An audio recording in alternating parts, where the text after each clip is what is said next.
Good morning. Good morning and welcome to St. Paul's Sunday morning worship. We're glad to have you here with us in person and also those of you who are joining us together today on Zoom. We are celebrating the week of Thanksgiving and also the culmination of our 2023 stewardship campaign, and we'll be hearing more about that in a few moments. As many or perhaps all of you know, our pianist Michelle Showalter became ill last Sunday, was hospitalized for several days, and returned home on Thursday. So we want to continue to uphold Michelle and our love and prayers. We have a beautiful prayer quilt provided by our Prayers and Squares group to bless for her. In her absence today, all of our music will be with pre-recorded accompaniment, and so we certainly miss the gifts that Michelle shares with us today, and we'll be talking in the future about ways that we can support her and also provide musical leadership here at St. Paul's as well. We welcome today Mike Smiley, who is our liturgist, joining us from home on Zoom. And now would ask all who are able to join together as we sing our opening hymn, Now Thank We All Our God. You're welcome to stand if you are able.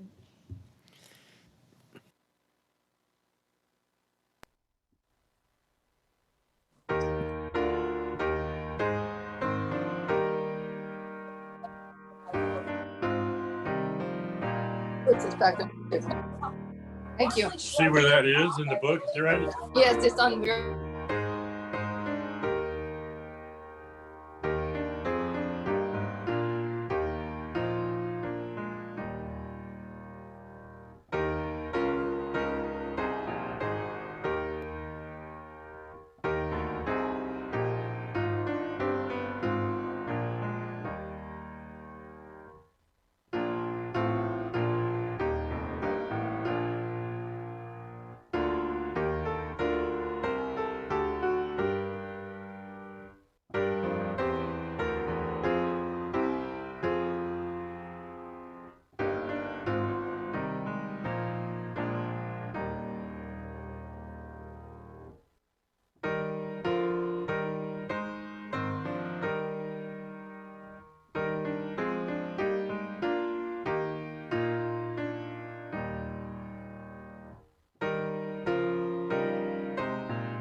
This morning's call to worship is from Deuteronomy 26.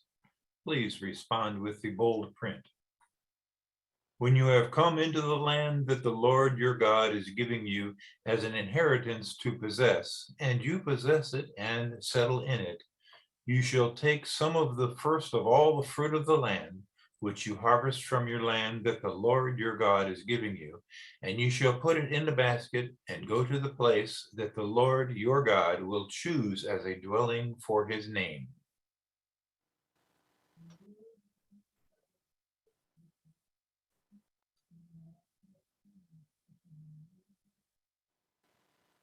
And with signs and wonders, and he brought us into this place and gave us this land, a land flowing in milk and honey. So now we bring the first fruits of the earth that you, O Lord, have given us. Then, together with the servants of God and the aliens who reside among us, We shall celebrate all the bounty that the Lord our God has given us and given our households.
please join me in the invitation to prayer, which is adopted from Psalm 100. Make a joyful noise to the Lord, all ye lands. Come into God's presence with singing.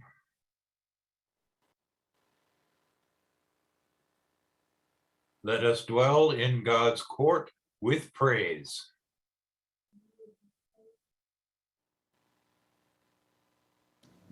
And let us together lift up our hearts and minds in joyful remembrance and thanksgiving for all of God's grace, remembering the words that Jesus taught his disciples to pray, saying, Our Father, who art in heaven, hallowed be thy name.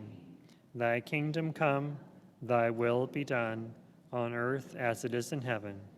Give us this day our daily bread, and forgive us our trespasses, as we forgive those who trespass against us. And lead us not into temptation, but deliver us from evil. For thine is the kingdom, and the power, and the glory forever. Amen.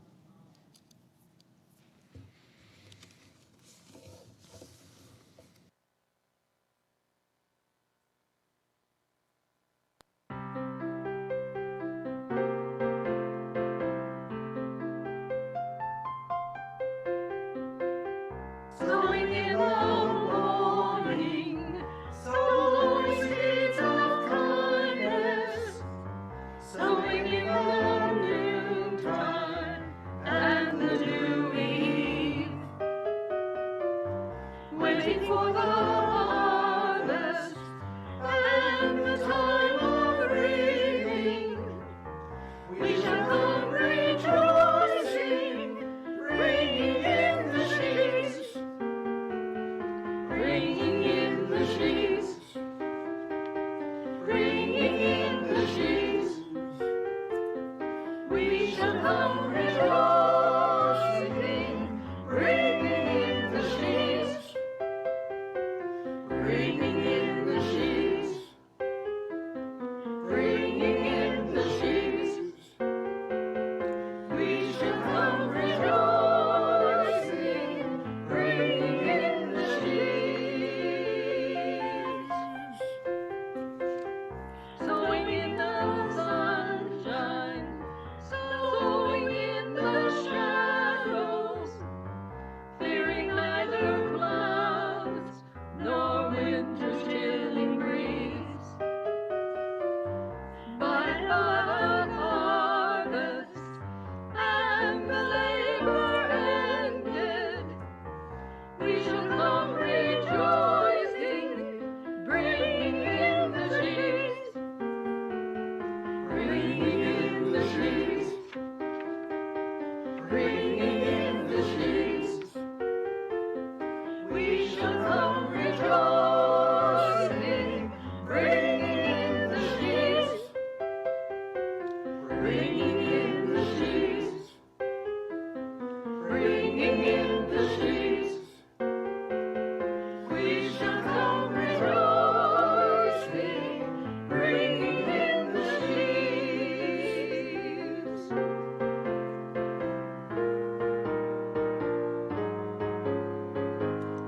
Going forth with weeping, songs for the Master.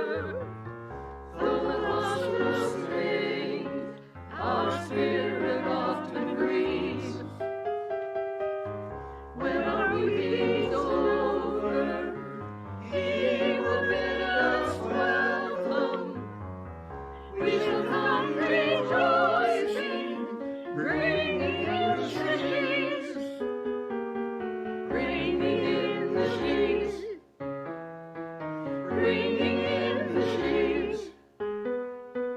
We shall come rejoicing, bringing in the sheaves, bringing in the sheaves, bringing in the sheaves. We shall come rejoicing, bringing in the sheaves. We shall come rejoicing, rejoicing, bringing in the sheaves.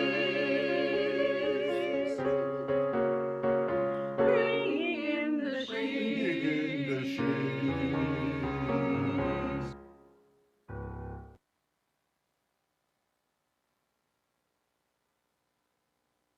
A fine job, choir. Thank you very much. The good news for the day, according to Luke 17:11 through 19. On the way to Jerusalem, Jesus was going through the region between Samaria and Galilee.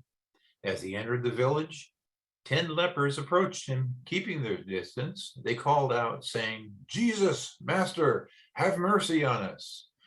When Jesus saw them, he said to them, "Go and show yourselves to the priests." And as they went, they were made clean. Then one of them, when he saw that he was healed, turned back, praising God with a loud voice. He prostrated himself at Jesus' feet and thanked him. This one was a Samaritan. Then Jesus asked, "Were not 10 made clean? But the other 9, where are they? Was none of them found to return and give praise to God except this foreigner?" Then Jesus said to him, "Get up and go on your way. Your faith has made you well."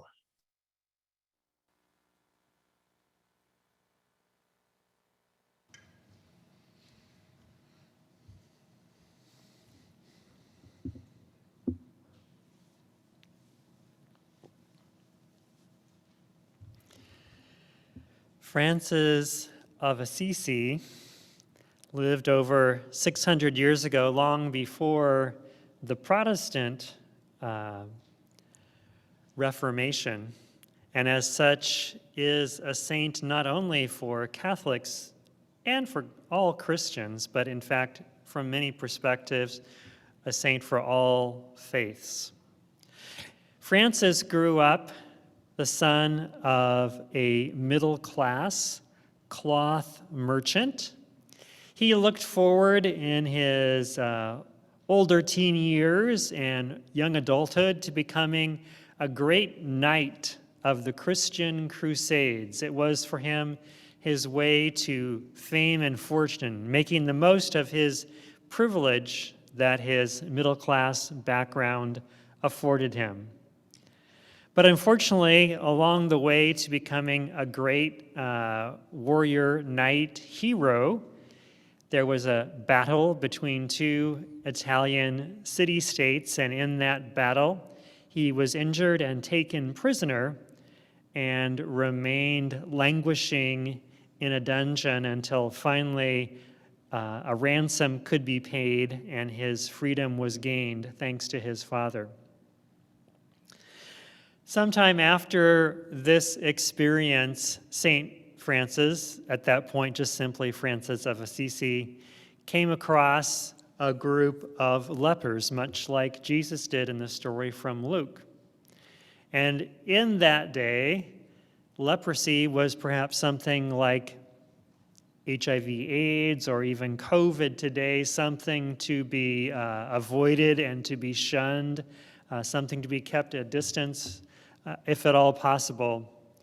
And yet something very strange came over Francis, and perhaps even to his own surprise, rather than running in the opposite direction, Francis approached some of the lepers, embraced them, and even kissed them. And for those of you who are familiar at all with leprosy, it is highly contagious, and one could assume that by kissing a leper, Francis would very likely develop leprosy himself.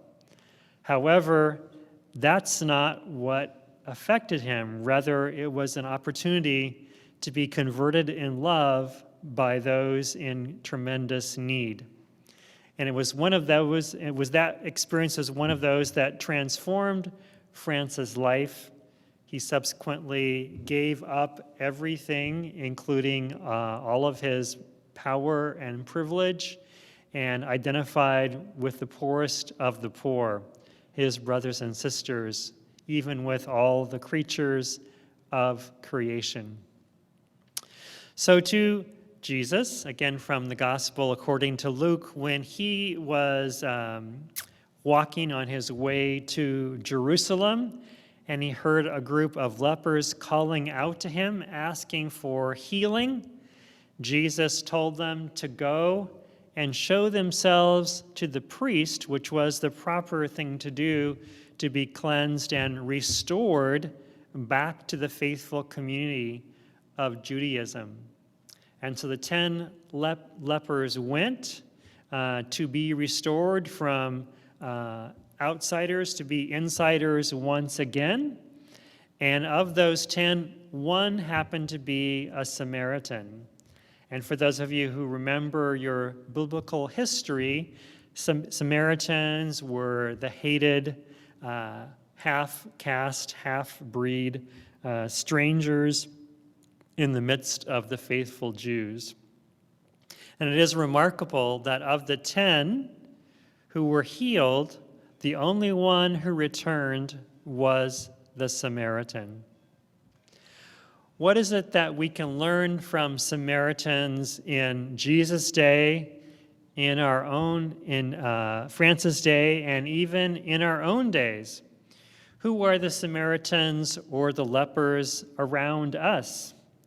Who amongst our neighbors are those whom we might shun or want to avoid? In recent conversations before our Clackamas County Board of Commissioners and discussions with the commissioners about the opportunity to utilize public funding to purchase long-term emergency shelter for those in greatest need, who would be, I think, again, the lepers or perhaps the Samaritans among us, there's a great deal of concern about how those people might contaminate or pollute communities. We know from all of the plans that the proposed Project Turnkey will come with 24/7 surrounding support that will help all those involved in the Project Turnkey emergency housing to move from a state of being an outsider or an outcast, unable to provide for their own housing, to get all the support services they need to move towards being fully included members of the community. My hope is that as we continue to look in the rearview mirror of this most recent election, both federal, state, and local county commissioners election, we will find ways to continue to support the efforts of activities such as Project Turnkey that can help us extend the welcome, help us welcome those who are outsiders to become more insiders and neighbors in our community. Today we are concluding the 2023 stewardship campaign. We make a new covenant for life, or a covenant for new life at St. Paul's in 2023. Shortly, our finance chair, Barb Maxwell, will be coming to share a few words with us and invite you also to come and partake. So if you are at home joining us on Zoom, we hope that you have found ways of returning your commitment cards to us, or if not already, if you could mail those in or drop them by the church, we would appreciate that very much. And for those of you who are here in the congregation, you will be invited to come forward as we sing the hymn, Whatever You Do. There are two offering plates here. The one that is on your left, closest to the pulpit, is the one for additional above and beyond commitments and service. The one on your right, closest to the piano, is the one for your financial commitments as well. So as we celebrate all the good gifts of God's abundant grace for us, we are invited to offer up our lives, the first fruits and blessings God has bestowed upon us, and to continue to find ways that we can be part of Jesus' hands and feet in this day and in all the days ahead. Barbara?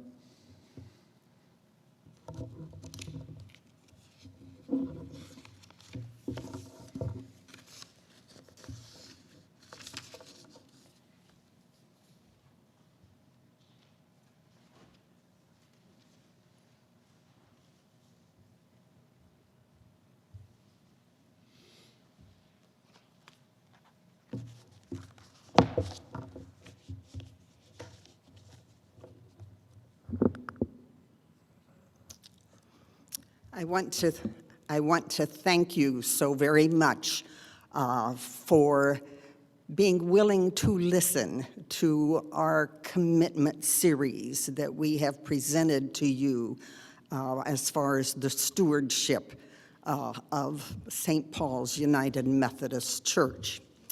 And so now as we bring this to a close, I would like to just say that it is a privilege to be your finance chair and continue to watch the positive results, especially during the last 2 COVID years. You have been faithful, dedicated people in giving to the life of this church and to keep it moving forward, even in the midst of difficult times. So by chance, if someone has forgotten the covenants that were mailed to you, we do have some here in the sanctuary. If you would raise your hand, Joyce has those, and so she will bring them around for you. At this point, let's join in singing our song, Whatever You Do, and we will sing all 5 verses.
And now will you join me as we reaffirm our covenant in saying the litany that is in your bulletin and on the screen.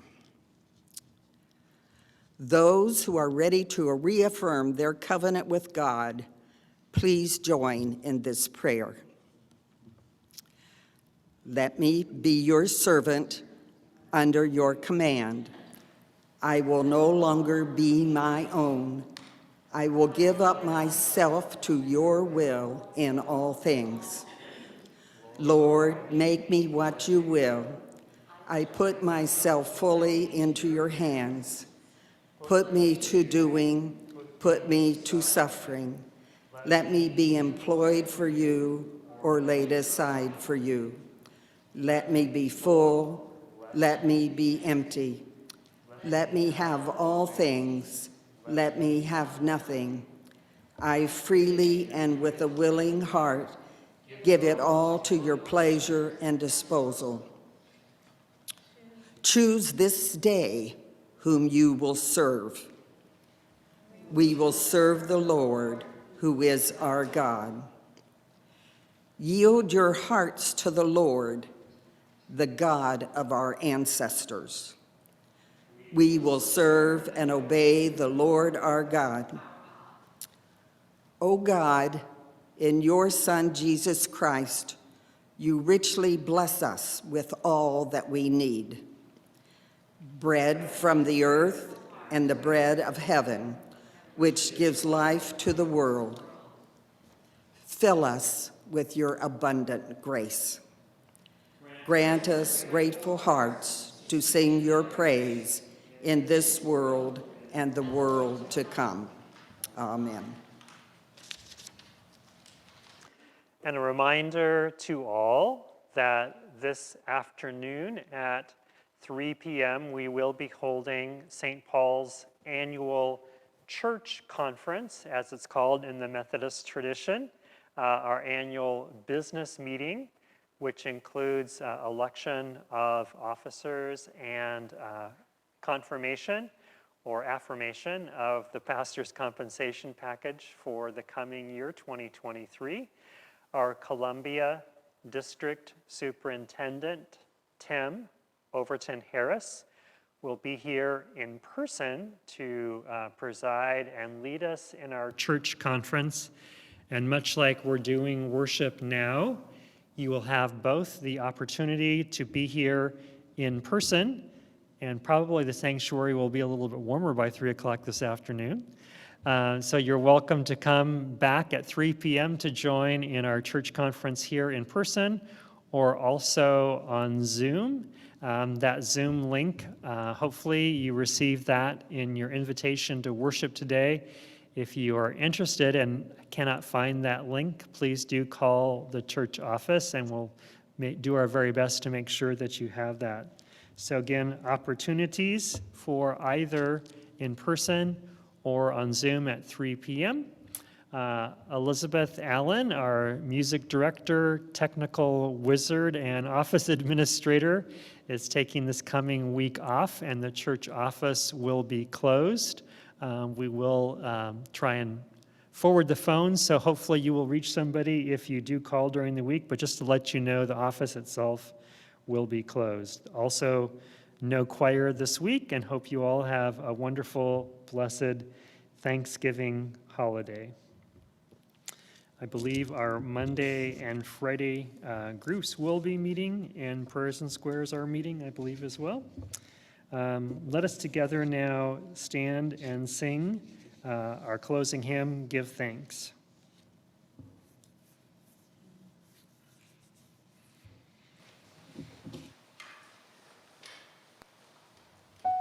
Thanks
Please join me now in these words of blessing and commission and consecration of all our gifts.